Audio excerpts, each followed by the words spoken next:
Hello friends, in this video we are going to cover how to manage your customers.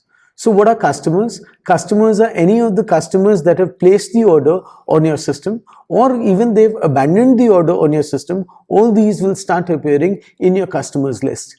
So let's directly move in. So basically on the app panel itself, you'll see that there is a customers menu item. We'll click here. And I've been placing two orders, but I've been placing it both from the same customer, which is myself. So basically this will start appearing. And what we can do is we can click on orders and we can see all the orders of that particular customer. So I can see that there are two orders of this particular customer. One was paid, one was COD. And I can view each and every order directly from here.